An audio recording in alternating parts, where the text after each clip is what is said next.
Yellow diamond நிறுவனத்தின் தாய் நிறுவனமான பிரதாக் ஸ்நாக்ஸை ஆரம்பித்தவர் அமித்குமார். 2003ஆம் ஆண்டில் தன்னுடைய 28வது வயதில் வேலை கிடைக்காததால் மனம் உடைந்தவராக மத்திய பிரதேசத்தில் இந்தூரில் தன் தந்தையின் துணிக்கடைக்குள் உட்கார்ந்திருந்தார். அப்பொழுது பெருநகரங்களில் லேஸ், ஹால்திராம் நிறுவனங்களின் தயாரிப்புகள் சக்கை போட்டுக் கொண்டிருந்தன. ஆனால் சிறு பட்டணங்களில் அவை கிடைக்கவில்லை என்பதை கவனித்தார். ஆகவே இந்தியாவில் சிறு பட்டணங்களில் தின்பண்டங்கள் கிடைக்கும்படி செய்ய வேண்டும் என்று தீர்மானித்தார். 15 லட்சம் ரூபாய் கடன் வாங்கினார். 100 சதுர அடி பரப்பில் தொழிற்சாலையை ஆரம்பித்தார். அவரது ஒரே நோக்கம் அதே 5 ரூபாய்க்கு அதிக சிப்ஸ்களை கொடுக்க வேண்டும் என்பதுதான். இந்தூரிலிருந்து சரக்குகளை அனுப்ப வழிகளை உருவாக்கினார்.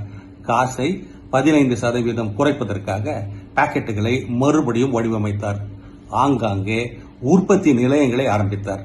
2023ஆம் ஆண்டில் தினசரி 1 கோடி 10 லட்சம் பாக்கெட்டுகளை விற்றன. விற்பனை 1400 கோடி ரூபாயை கடந்தது. இதை கவனித்த ஹல்திராம் நிறுவனம் எல்லோ டைமண்ட் நிறுவனத்தை 3000 கோடிக்கு வாங்குவதற்கு முன் வந்தது. அமித்குமார் ஒத்துக்கொள்ளவே இல்லை.